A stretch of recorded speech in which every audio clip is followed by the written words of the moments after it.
incredible. Hockey. It's so beautiful to see. In an age of relentless parody, it's been an all-out war. When coaches are saying that there are games in October and November that are must-win, you know the margin of error has been razor thin. My friends, we're in a golden age of talent. The youth, fresh from the babe of the draft, blossoming into superstars in real time. Prime talents flexing their skill and ability at a level rarely seen in the sport. And the old guard defying father time, looking to get another taste of glory one last time. The NFL may be king, but this is the true sport of champions. While NHLers fight for their countries in Milan, Cortina, it's a good time to see what's been happening around the league. Bring it. Yeah, this team's pretty much what I expected out of them. For the most part. Pasta's being served nightly to the hungry folks of Boston. Plus, Jeremy Swayman's back to a respectable form. I wouldn't recommend talking about Corpusalo to them. It's not good there. Although the ticking time bomb they sent to Ottawa should be blowing up about now, so it works out. Maybe the kaboom was Morgan Geeky. How the hell did he become an elite sniper? It's an impressive jump. Scoring goals at the rate they are? Their team depth is pretty good. They can roll 4 respectable lines. But are they really a legitimate threat? It feels like the gruesome twosome merely assembled a team with the goal of winning a playoff series. An extremely hot and cold group that could sneak into a wildcard spot, but probably are getting their asses whooped if they get there. Although with the parody of hockey, Boston's just looking to get there. Aren't they reminding me of the Steelers? And it's not just the team colors. Why do I even go over this team? You get to slot them to being absolutely terrible and everyone will believe me. Look at their October and November. See? Terrible. As broken as Josh Norris is. Oh, they finally fired Kevin Adams. Thank God, it should have happened over the summer, but Jarmo Kekalainen's their new GM? Oh, come on, it's not like that'll spark Buffalo into being anything good. What the hell do you mean they're actually good? The Sabres are on a massive winning tear? Sure, and Brett Hull's skate wasn't in the crease. Well, you're telling me now they have talent developing in Buffalo. Josh Stone's fulfilling his potential and got extended. Alex Lyons doing yeoman's work in that. I don't believe you. The Sabres exist to be shit, and simply that. 14 years of no playoffs potentially washed away. Yeah, wake me when you're done dreaming, pal. What are you gonna tell me next? The Patriots made another Super Bowl? Yeah, sure, you go on believing that crap. You're not kidding. Buffalo Bills of hockey once again deal with the slings and arrows of outrageous misfortune. To be a cup contender or not to be? That is the question. No one's denying their heaps of talent on the roster. The kind of skill and depth that can go very far in April and May. Plus, Nikolai Ehlers is slotted in very nicely to a top 6 of dreams. Alex Nikishin's the best rookie D-man not named Matthew Schaefer. Team depth second to none. Plus, winning form headed into the break. Should be promising, right? The issue is, well, the thing it's usually been this past half-decade. What's supposed to be in net. They were banking on Pyotr Kochetkov taking a big step, but this year was only towards the LTIR. Freddie, I'd recommend serving him on a dinner table. The dude is cooked. When a goalie falters, it happens fast. Might be the case for him. So the unsung hero of the season, and the only reason why they aren't panicking for an option between the pipes is thanks to Brandon Bussey, a waiver claim back in October who toiled in Providence for years. That's an AHL team if you don't know. Shades of Phoenix Copley with the Kings a few years ago. Does it make sense? Of course not, but goalies always catch fire. And quickly burn out at the worst possible times. When a team is dubbed the most irrelevant franchise in professional sports, I try to counter with any other example possible. In the case of Columbus, it's very hard to do so. Their early game was a total disaster on top of years of disasters. Zach Werenski trying to carry the team to relevance only for the Jackets to land in Dean Evason's doghouse. It happened to a lot of guys. Kent Johnson on the 4th line? Really? Whatever dreams and hopes this year may have had blown on repeat like a third-period lead. This is a team with playoff aspirations? Shit, they're falling apart like Caden Lindstrom. Dean Evason's a terrible fit here, Minnesota's cheering in the distance. Time to put his ass in the doghouse he let so many rot in. Coming to you live from the TNT TV studio, it's Rick Bowness. Fresh off roughly his 3rd so-called retirement. His Sparks led Columbus to retire their terrible play. Desperately needed rejuvenation with a win streak to get them back in the playoff hunt. A season saved by long-needed change. Honestly, it's like Jet Greaves taking the reins in net. Can it be kept up? Who the fuck knows? Columbus is just happy to be somewhat relevant for a change. By the way, as a Pens fan, thank you for sending us Yegor Chinakhov to finally be allowed to thrive. Wait, his name was Igor the whole time? Fucking finally! At the edge of a cliff, with an entire window and years of effort in serious jeopardy, the Yzer plan has finally started sprouting. Look, when you hit that much in the draft, it's only a matter of time before it finally happens, but they needed to fix issues in net. For now, it seems like they found the magic formula there. John Gibson's been respectable in between the pipes. Most importantly, he's been healthy. The reliable starter Stevie's been looking for years. Cam Talbot hasn't been too bad either. Not incredible, but decent enough to be a backup. Where they really thrive is in their top six. Lucas Raymond, a beast. Alex DeBrincat, goal-scoring machine. Dylan Larkin, merely the American dream.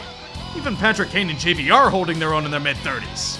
The result is a strong power play and a team hunting for Atlantic supremacy. You have no idea how badly the Wings needed this season. If they had failed again, the Yzer plan might have been scrapped. But now momentum is beginning to generate. They needed to continue. The eternal enemy of analytics, Spence Sherratt, being extended is just a start. Might be time to make a strike on the open market.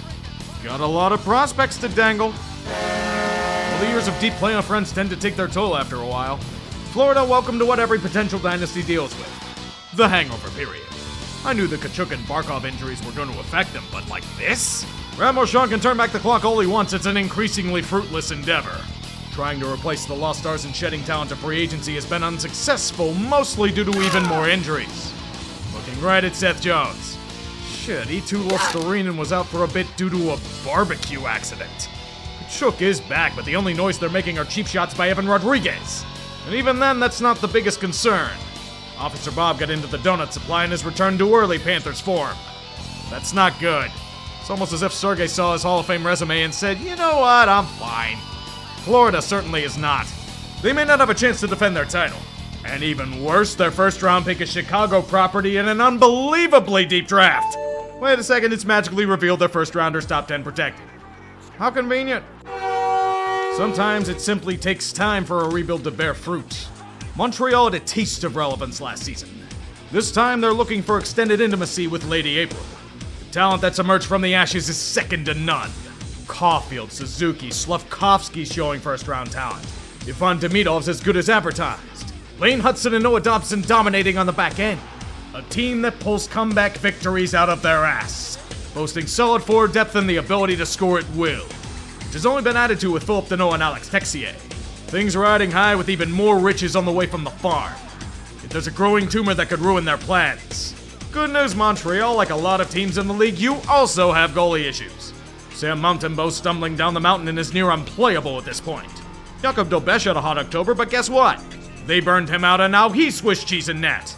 If it weren't for Jacob Fowler coming in to save the day, this would be an even bigger concern. No wonder why they locked the goalie coach in the stocks outside the arena. Thing is, it can be saved, especially with the glut of riches coming up.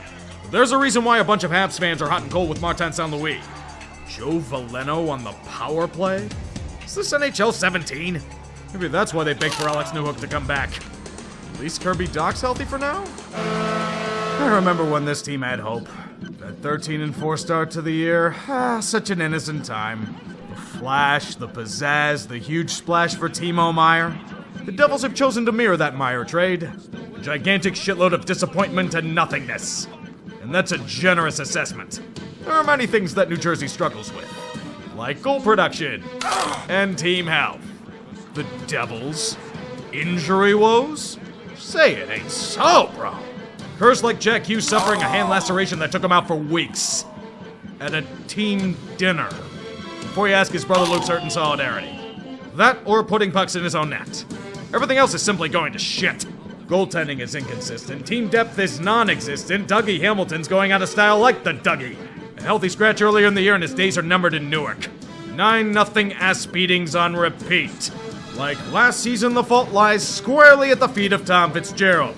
Wait a second, you thought you were getting Quinn Hughes? Don't make us laugh, your trade proposal was a pittance of what the Wild offered. Besides, you couldn't get the cap space for him. Some genius decided to hand out no trade clauses and NMCs like they were goddamn Halloween candy. Big guns I understand, but Jake Gallen, Connor Brown, and Evgeny Dodonov? The same Dodonov with no points this year?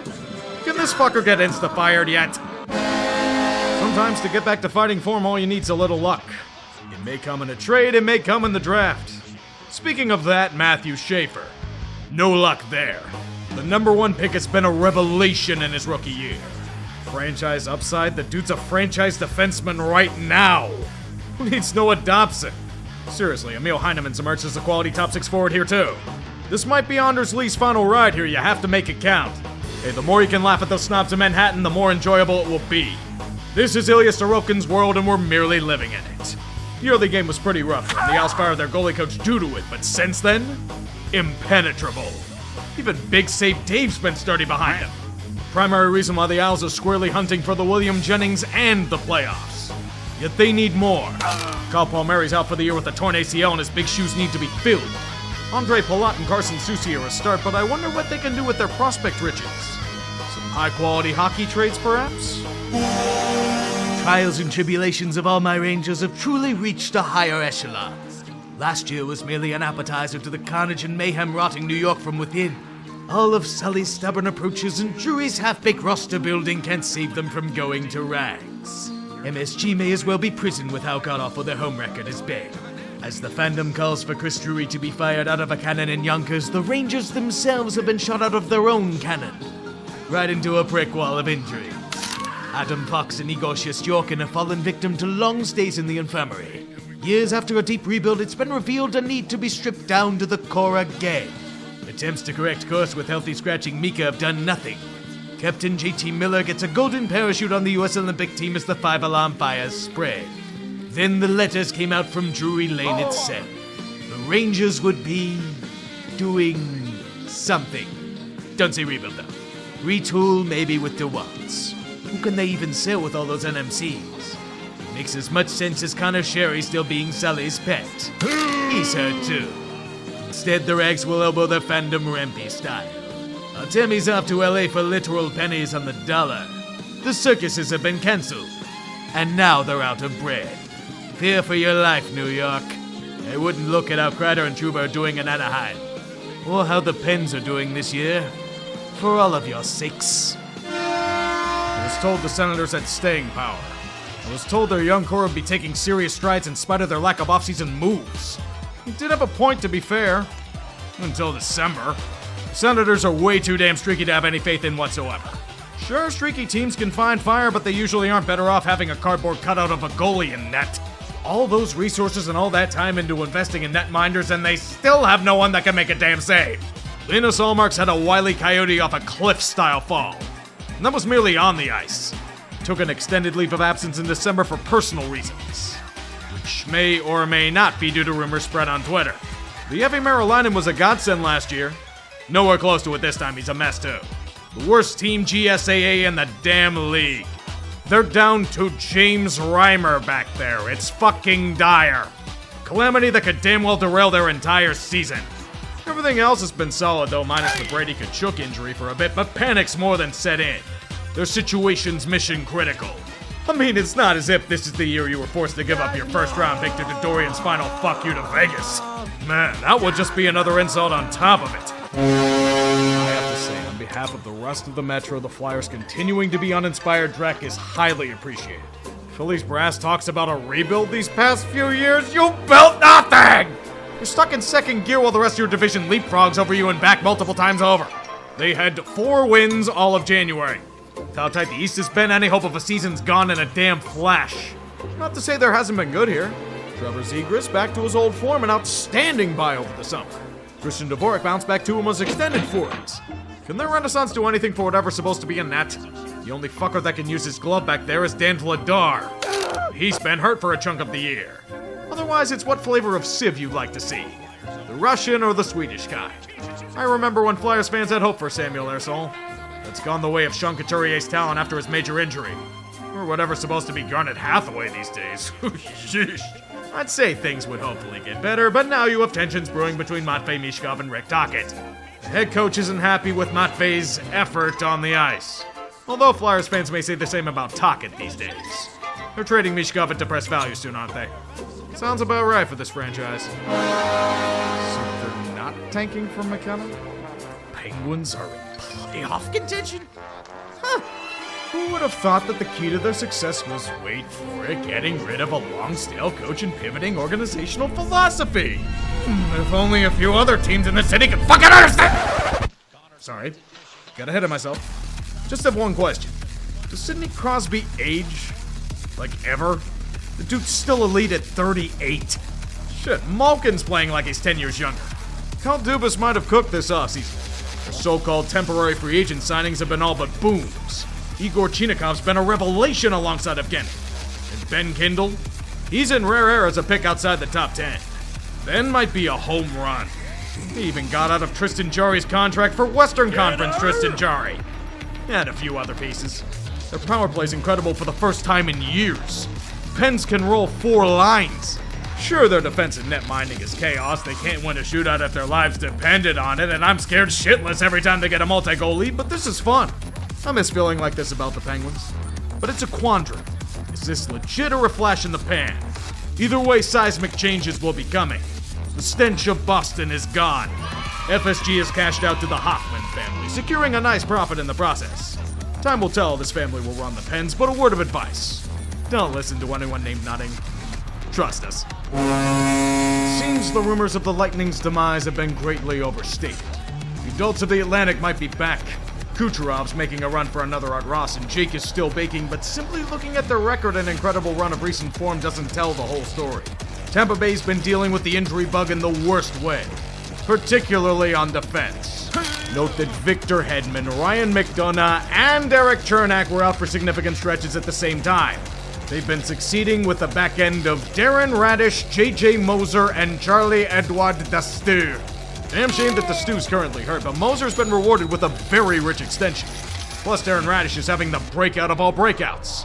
Also, Braden Point's been out long-term, too. If they're good now, imagine them at full power. Andrei Vasilevsky had a slow start when he returned, but he's been on point for weeks on end. Their penalty kill's been fantastic. Their power play is not what it usually is, but give it time now. This is one of the last few years of their competing window, and they're doing everything possible to make it count. Put on your Sunday best, boys. You're going shopping. I wonder if Leafs fans are still gloating about Kyle Dubas being the real problem on the team. He sure as hell had his flaws with Toronto, but the shit on display here? Hell, you'd be lucky to sneak into the playoffs this year. Mitch Marner's loss was going to be felt, true, but this much? High-end talent's been carrying this franchise for years, yet I still underestimated it. If one of those pieces is out for a bit like Matthews or Nylander, they're fucked. This is honestly predictable if you paid any attention to Calgary from the past decade. They're built like a tree-living team. They have size, but lack physicality. They have grit, but have all the abrasion of a pillow. They're built the right way, yet it only results in uninspired dog shit. Too bad you don't have Anthony Stolarz and Joseph Wolf playing eons over their head this year. Dennis Hildeby is, though. You talk about firing the chief, but it isn't gonna do a damn thing. They already tried it with decapitating Mark Savard in the locker room, and it was a temporary fix. Can Toronto make the playoffs? Yeah, but those cup dreams are probably getting shelved this year. The dreaded S word starting to rear its ugly head again. Might as well give their fans the finger William Nylander style. But surely it can't get worse than this, right? What the hell? They traded their first-round pick to Boston last year for the hobbled Brendan Carlo. Seriously, watching Fraser Minton thrive over there wasn't enough for you? Caps were hoping for more of last year's magic to take them back to the playoffs. It hasn't exactly been the case. They're a playoff contender, sure, but are they really a legitimate threat? Core's still really solid, and Ovi's clicking at a decent rate, but they haven't reached that next gear. And they've tried to get out of that stall. Turns out Justin Sordiff was a solid buy. Ethan Frank came out of nowhere. But there's so much weird shit here. A Washington team with a terrible power play? With Ovechkin still doing the thing? Their penalty kill's a hot mess now as well? How the hell are the Capitals suddenly allergic to shootouts? Maybe getting Pierre-Luc Dubois back will jolt them out of the mid-tier, but they just can't launch. Sputtering out with the engine spewing endless smoke. How do they figure it out? I don't know, but there was one thing that did. We were wondering why Mitch Love didn't get a head coaching gig over the summer. I'd say a domestic violence situation with serious legs will do it. No love lost, Mitch. Get the fuck out. Any chance you can take the Capitals' inconsistency with you, too? And here comes Bobrovsky, all the way down the ice. Look out! Oh, here we go! Drops the mitts. Bobrovsky goes after Nedeljkovic. Oh, yeah! Sergei Bobrovsky came 200 feet to throw punches with Alex Nedeljkovic. Wow! They both go tumbling to the ice.